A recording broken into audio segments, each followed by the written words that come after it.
Eu sou a professora Ana Clara Montenegro Fonseca. Mais uma vez estou aqui com vocês para ministrar um conteúdo do curso de Direito Penal, darmos continuidade, na verdade, ao nosso curso de Direito Penal, parte geral. E hoje, antes de adentrarmos finalmente aí na cereja do bolo, que seria o conceito analítico de crime, né? E de fato analisarmos o fato típico, analisar conduta, nexo causal, resultado, a tipicidade, suas respectivas excludentes, resolvi fazer uma aula aqui com vocês, um aulão, a respeito de alguns elementos aí que ficaram talvez ainda em abertos, atinentes à teoria geral do crime, tá? Então, antes de adentrar efetivamente nos elementos, nos contornozinhos, naqueles pressupostos necessários para que haja o fato jurídico, para que haja o injusto penal, para que a gente possa então aplicar a sanção penal, eu queria conversar com vocês hoje sobre as infrações penais, tá bom? E eu queria que vocês de fato entendessem que essas infrações penais são gênero, tá? Dentro das quais nós vamos ter duas espécies, porque o nosso sistema penal é o dualista, é o binário. Então nós vamos ter duas espécies que a doutrina vai chamar, e que vocês conhecem, de crime ou delito, de uma parte, e de outra parte nós vamos ter as chamadas contravenções penais.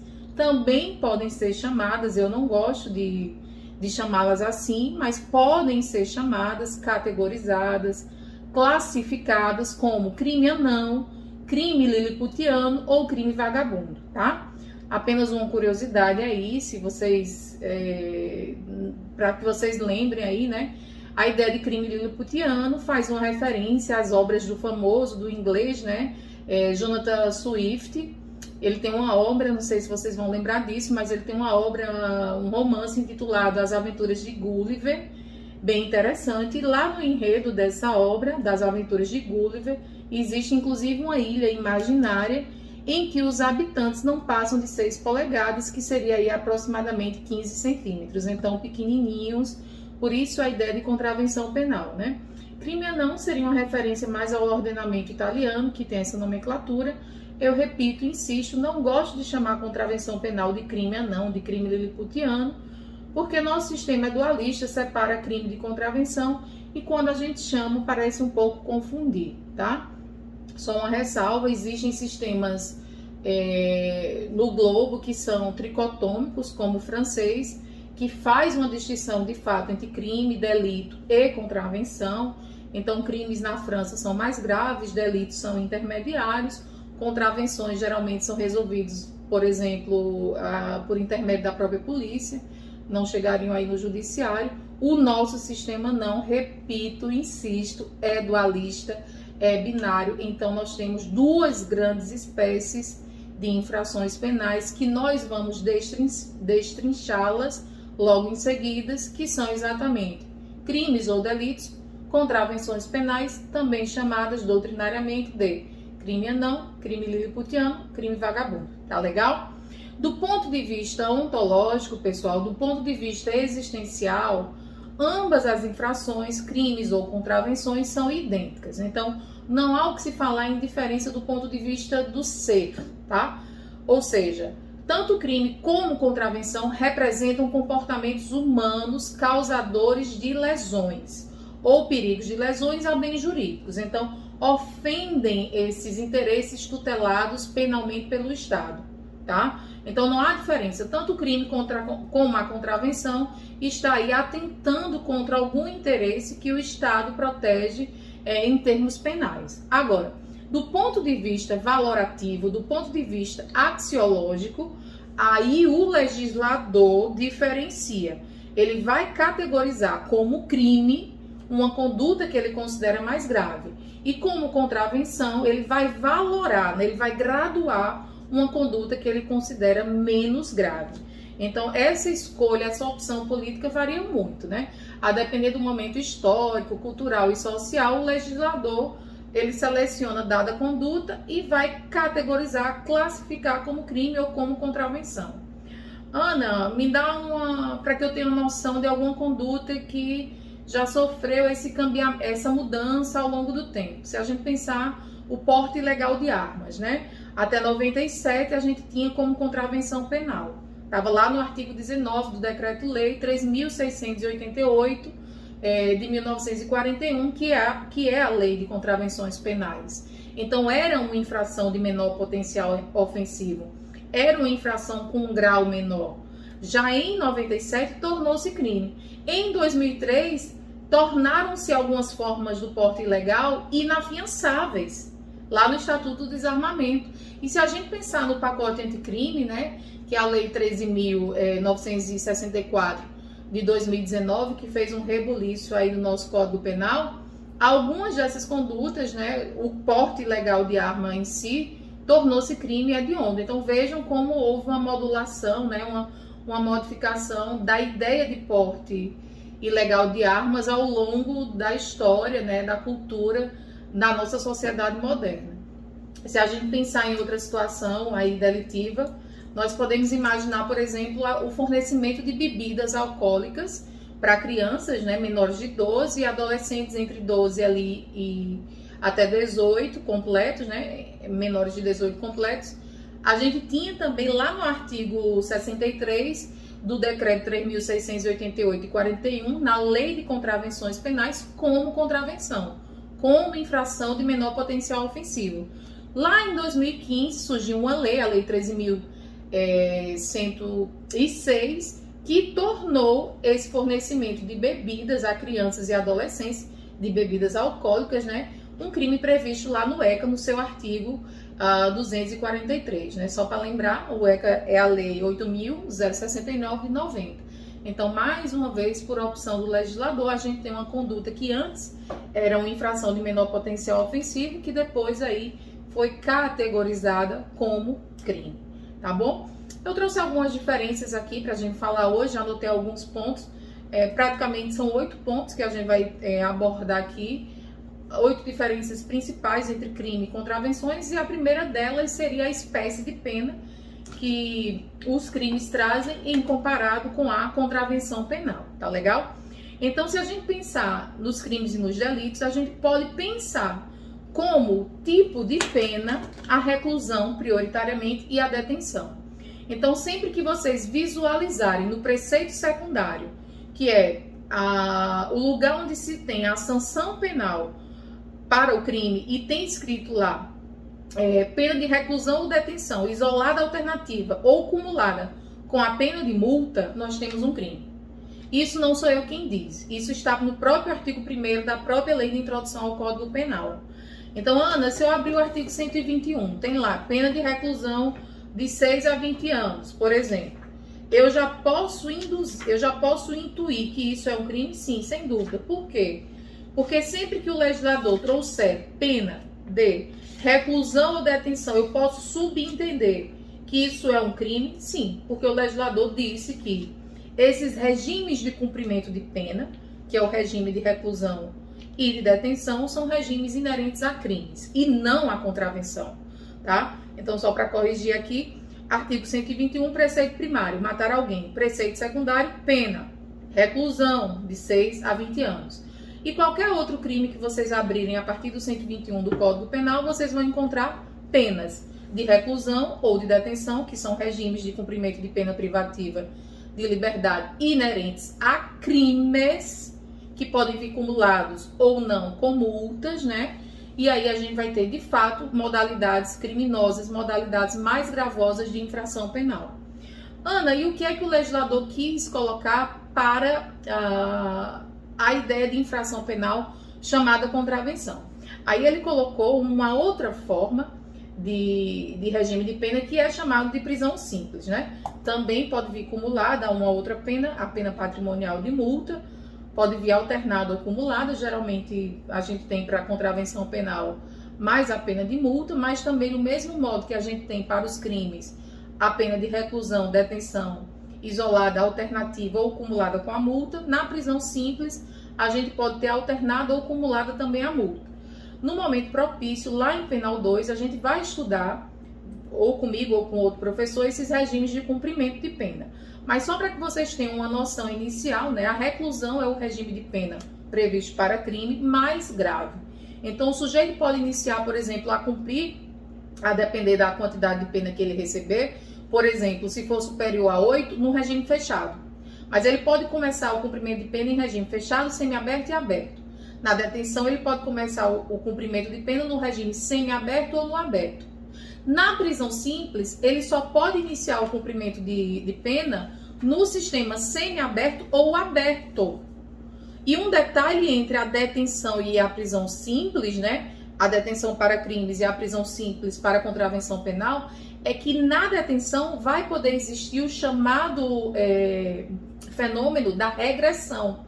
Ou seja, se o sujeito cometeu uma falta grave durante o cumprimento da execução penal, durante o cumprimento de pena, se ele não cumprir ali os requisitos da execução, se ele, por exemplo, cometeu um novo crime, se ele não cumprir aquilo que o diretor da penitenciária ordenou, ele pode sair do regime semiaberto e ir para o fechado.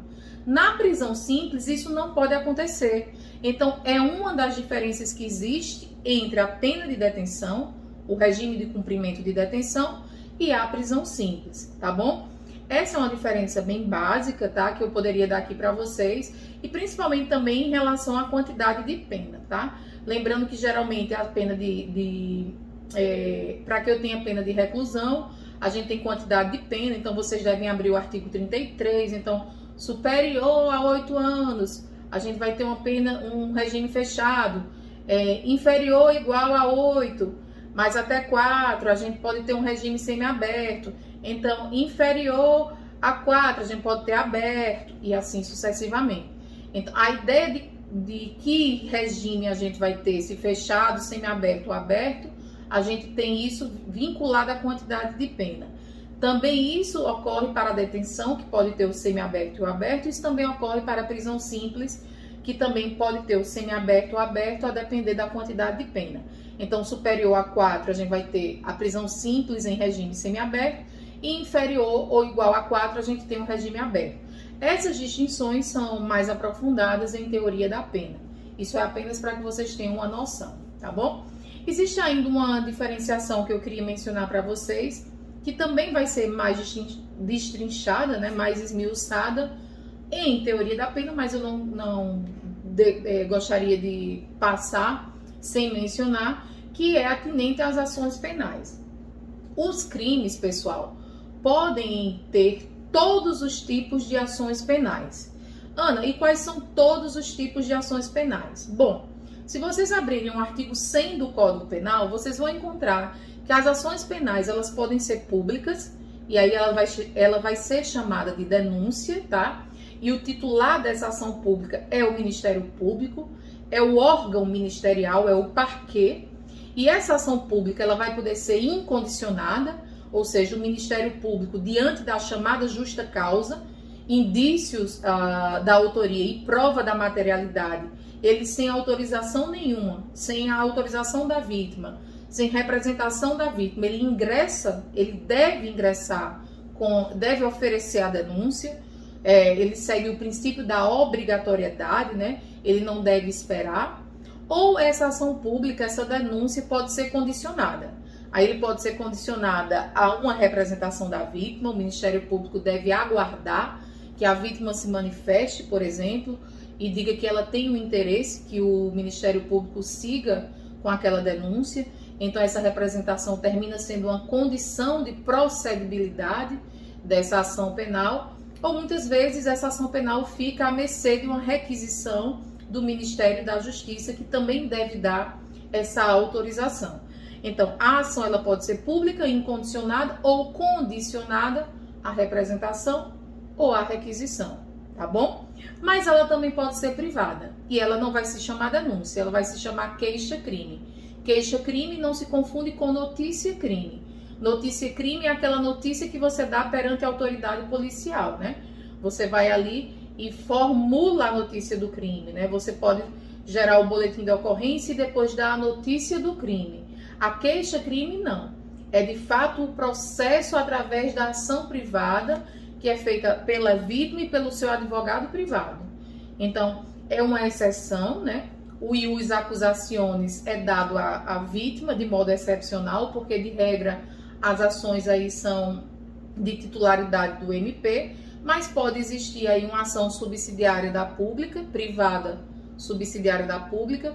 Quando o Ministério deveria ingressar com a ação e não ingressa, a vítima pode ingressar. Pode haver uma privada personalíssima, somente a vítima pode ingressar com aquela ação. O único caso que existe é o caso do artigo 237, quando há um erro ali essencial de casamento, vocês vão ver no momento oportuno, e outras ações que o legislador achou por bem e dá para a vítima o poder de ingressar com a ação. Geralmente situações que envolvem foro íntimo, questões de honra, questões que mexem com intimidade e que poderiam gerar um escândalo à apuração do crime e o próprio processo. Então, o próprio legislador deixa com a vítima essa possibilidade de ingressar ou não com a queixa-crime. Tá? Vocês vão ver no momento oportuno essas ideias. Lembrando que essa ação privada segue o princípio da oportunidade, né?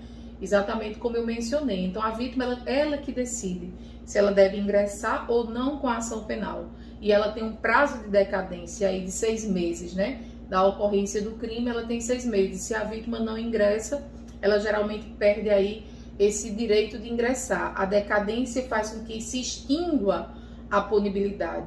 A extinção da punibilidade faz com que caia ali o ius puniendi, o poder dever de punir. Eu lembro para vocês que o poder dever de punir está lá no artigo 107 do Código Penal. É importante também, pessoal, que vocês tenham em mente que a gente vai saber se a ação ela vai ser pública ou se ela vai ser privada quando o legislador ele nos traz a própria cola, né? Ele nos dá a dica. Então, geralmente o legislador, quando ele não diz nada, quando ele é omisso, né? Quando ele traz o crime e na própria redação do crime ele não menciona absolutamente nada, vocês vão subentender que a ação para aquele crime é uma ação pública incondicionada. Quando o legislador, a contrário senso, diz a ação se procede mediante representação, opa, então é pública condicionada. Quando o legislador trouxer a ação se procede mediante queixa, opa, queixa é o nome que se dá à ação privada. Então vai ser uma ação de natureza privada, então o Ministério Público ali vai ser apenas custos legis, né? Vai ser apenas fiscal da lei, ele não é o titular da ação. O titular da ação aqui vai ser a própria vítima através do seu advogado, tá bom? Professora, e em relação às contravenções penais? As contravenções penais só tem um tipo de ação penal, fica mais fácil. E a ação penal das contravenções, todas as contravenções seguem a ação pública incondicionada. Se tentou fazer com que as contravenções chamadas vias de fato, que estão lá no artigo 21, o que são as vias de fato? As vias de fato, por assim dizer, é aquele tipo de ofensa que não chega a lesionar. Então é aquele puxão de cabelo, mas que não arranca o fio de cabelo. É aquele cuspe, mas que não gera nenhuma lesão no olho. É aquele pegar mais forte, mas que de fato não machuca. Então é aquele empurrão, mas que não causa nenhum tipo de lesão. Então é o mínus da lesão, né? É um nível anterior à lesão corporal, as vias de fato. Então, como a lesão leve, que é prevista no caput do artigo 129, e como a lesão culposa, que também vem no artigo 29, parágrafo 3º, tem a ação pública condicionada à representação, o que é mais benéfico para o réu, porque o Ministério Público não pode processá-lo sem a representação da vítima, ou do famoso CAD. Quem é o CAD? Cônjuge, ascendente, descendente, irmão. Isso é um macete, não é muito bom a gente usar macete, mas apenas para a gente memorizar, né? Um jogo aí de memorização. CAD, vocês não devem escrever isso em prova, é apenas um jogo mesmo de técnica de memorização, as iniciais dos possíveis representantes da vítima, cônjuge, ascendente, descendente, irmão. Quando a vítima ela não pode dar representação para o Ministério Público, os seus representantes podem fazer. Quem são? Nessa ordem: cônjuge, ascendentes, descendentes e irmãos, tá? Então, como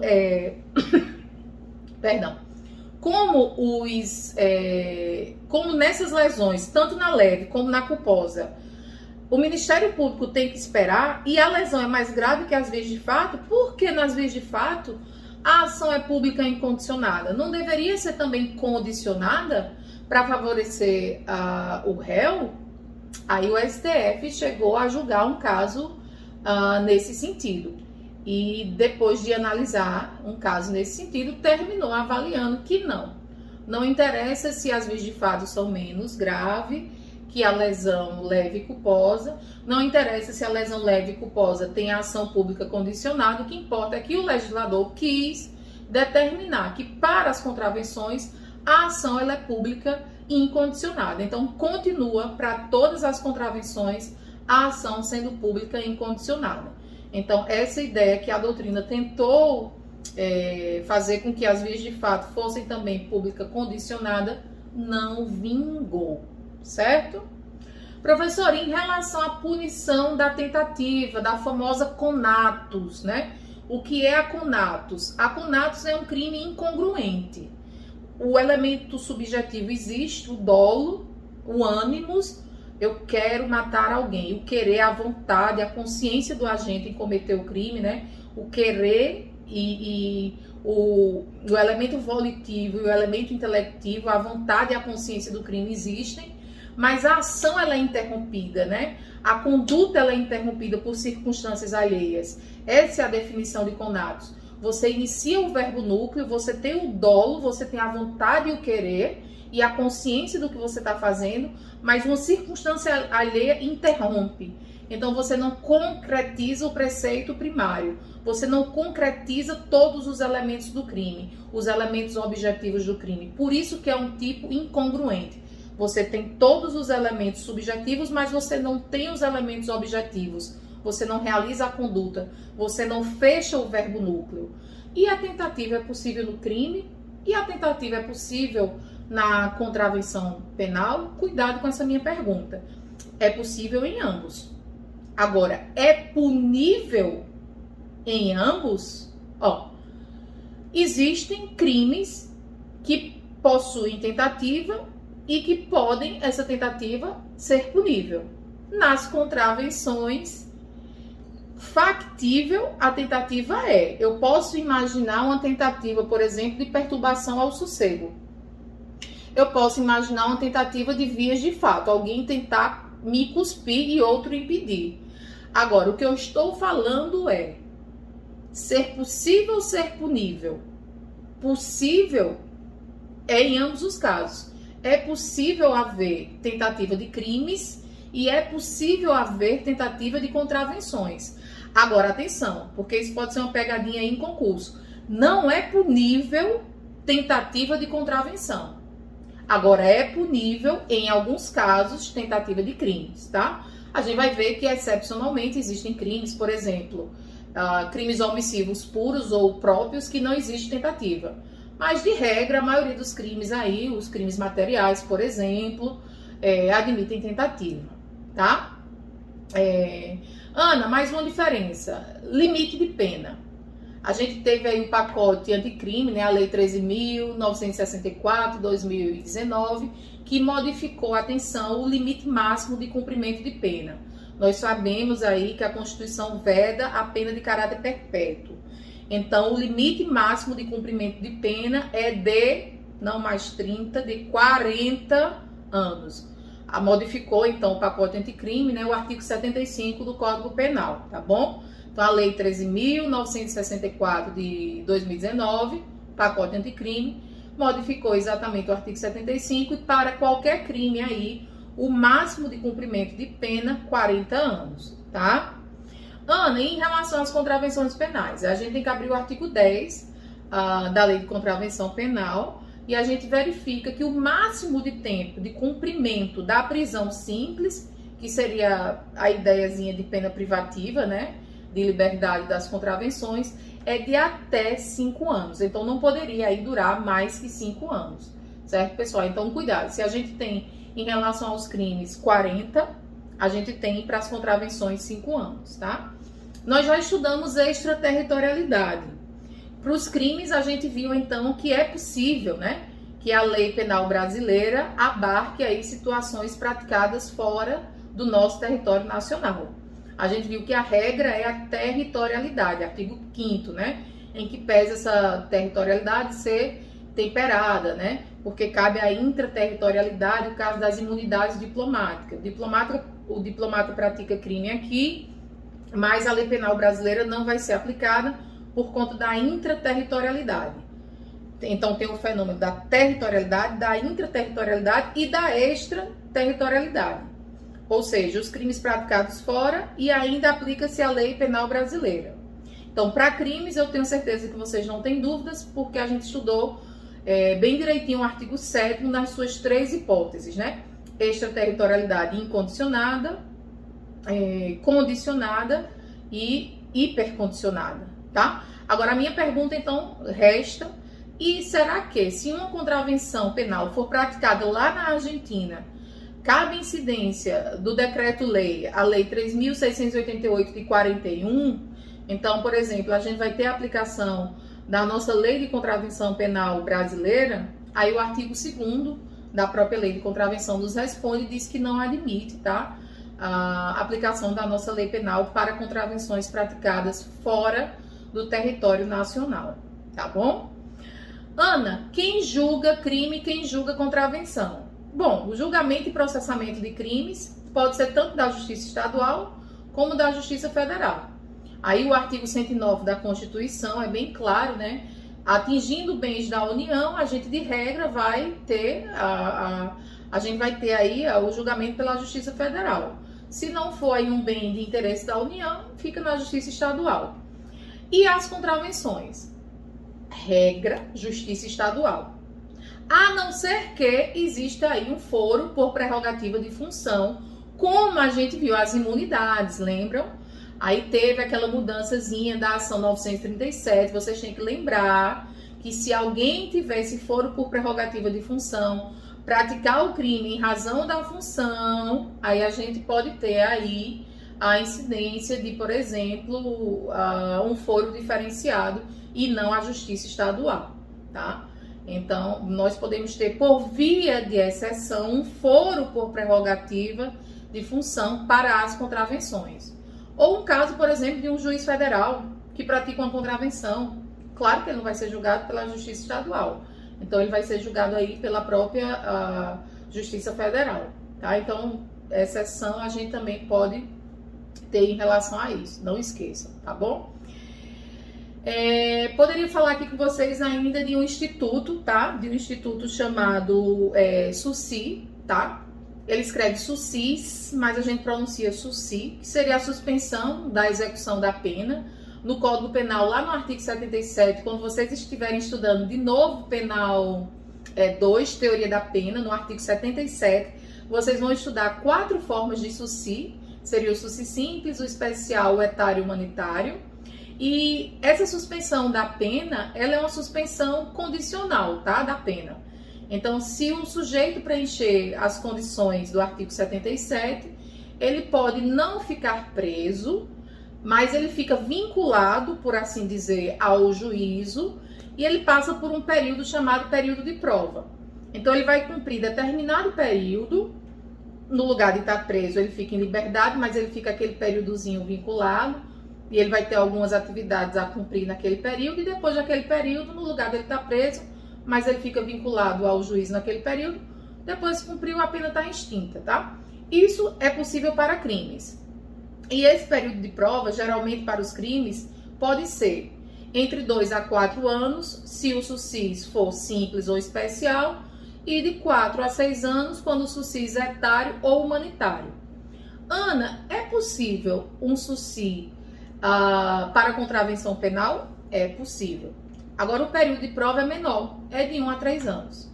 Então, é simples de entender, porque a gente tem aí um períodozinho de prova aí melhor para contravenção penal, tá? O que eu quero que vocês entendam é que, como a contravenção é uma infração menos grave, então é lógico que as condições desse período de prova é mais favorável. Então, se para os crimes a gente tem de 2 a 4 ou de 4 a 6, para a contravenção a gente tem de 1 a 3. Então, mais rapidamente ele cumpre esse período de prova e ele tem aí extinta a punibilidade em relação à sua contravenção penal, à sua infração penal, Tá legal? Ana, o que mais que a gente tem aí de diferenciação entre crime e contravenção? Bom, nós poderíamos pensar ainda em relação às chamadas prisões cautelares, né? Prisões cautelares são prisões que podem ocorrer aí ao longo do processo, tá bom? Não é a prisão pena, não é a prisão em decorrência da condenação, obviamente. Então vamos lembrar aqui da chamada prisão preventiva, que o saudoso Luiz Flávio Gomes até falava, né? A extrema ratio da última ratio, né? A prisão preventiva só deve existir quando for o último caso, né? O juiz também deve analisar lá o 312 e o 313 do Código de Processo Penal e deve só aplicar a prisão processual quando não tiver outra medida, uma tornozeleira, que seja de fato capaz de sanar ali, de acautelar o processo, né? E também temos uma prisão temporária que vem prevista numa lei específica, que seria a Lei 7.960, de 89, se a prisão preventiva está entre o 312 e 313 do Código de Processo Penal, a temporária está numa lei bem específica, que é a lei, peço que vocês deem uma olhada, que é a Lei 7.960 de 89, tá? Lá no artigo 1º, prioritariamente, a gente tem algumas condições, algumas hipóteses de cabimento aí dessa prisão temporária, dura 5 dias, para investigação, tal. A gente tem umas especificidades. O que é que eu quero que vocês, a priori, vocês entendam aqui nessa aula de hoje, de diferenciação de crime e contravenção? Para crimes, a gente tem a possibilidade das duas, prisão preventiva e prisão temporária. Então, o sujeito cometeu um crime, foi preso em flagrante. O juiz pode converter esse flagrante em temporária ou preventiva. Tranquilo. Ana, ocorreu uma contravenção, o sujeito foi ali detido, ele pode ser preso em flagrante e na audiência de custódia o juiz pode tornar essa detenção, esse recolhimento em flagrante e depois tornar em preventiva e temporária? Opa, calma. Primeiro que nem vai admitir, nem vai ser um flagrante, né? Porque se o sujeito pratica uma contravenção, vai haver, na verdade, a lavratura do chamado TC, né? Do termo circunstanciado, o sujeito vai ali cumprir as situações estabelecidas no termo circunstanciado e não vai ter ali conversão nenhuma de nada. Então, não se admite ali o cabimento de nenhuma cautelar. A contravenção é um crime? Não, né? É uma infração de menor potencial ofensivo. Então, essas medidas cautelares ali se tornam inócuas, se tornam despiciendas, se tornam desnecessárias para aquela situação. Então, o que vai caber ali, de fato, é a lavratura do termo circunstanciado e o sujeito ali fica liberado. Então, essas prisões cautelares são afastadas da ideia de contravenção. Tá legal? Ana, possibilidade de confisco. É possível possibilidade de confisco? Primeiro, o que é confisco, né? Confisco é um dos efeitos da sentença condenatória. Se vocês abrirem o artigo 91 e 92, mais uma vez, tema de teoria da pena, se vocês abrirem o artigo 91 e 92 do Código Penal, vocês vão ver lá alguns efeitos da sentença penal condenatória. Então, muitas vezes, né, o Estado pode confiscar os instrumentos do crime. Então, já dei aqui, né, a resposta. Em relação a delitos e a crimes, o Estado tem esse direito de confiscar os instrumentos. E em relação às contravenções? Em relação às contravenções, não. O Estado não tem esse direito de fazer o confisco dos instrumentos da contravenção penal, tá bom? Então, em relação aos crimes, sim. Em relação às contravenções penais, não, tá bom? Para a gente encerrar aqui, de fato, um último ponto que eu gostaria de falar para vocês seria em relação à ignorância ou equívoco da compreensão da lei, né? Se a gente falar em desconhecimento da lei, né, em relação a crimes ou contravenções, o que é que vem na mente de vocês? Será que se o sujeito desconhece a lei, né, ou desconhece o crime, desconhece a contravenção, será que isso repercute? Tem alguma repercussão em seu benefício? Será que isso pode gerar uma exclusão do crime, uma atenuação da pena? Então, de pronto, vou responder para vocês. O desconhecimento da lei, em termos de crime, é inexcusável, tá bom? No entanto, em relação aos delitos, aos crimes, pode atenuar a pena. Se vocês abrirem o artigo 21 e o artigo 65 do Código Penal, vocês vão ver que o desconhecimento da lei é inexcusável. No entanto, pode, na hora da dosimetria da pena, na hora da aplicação da pena, o juiz diminuir se verificar de fato que havia esse desconhecimento da lei, que era plausível esse desconhecimento da lei, tá bom? Ana, em relação às contravenções penais, em relação ao desconhecimento, à ignorância, né, ou à compreensão errada a respeito da compreensão da contravenção penal, perdão, aí a gente tem no artigo 8º do próprio decreto, né, 3.688, que é excusável. Então, a gente poderia ter aí, de fato, um benefício para o autor, já que é excusável, se provado que, de fato, houve uma compreensão errada, o sujeito se livraria aí dessa contravenção penal, tá bom?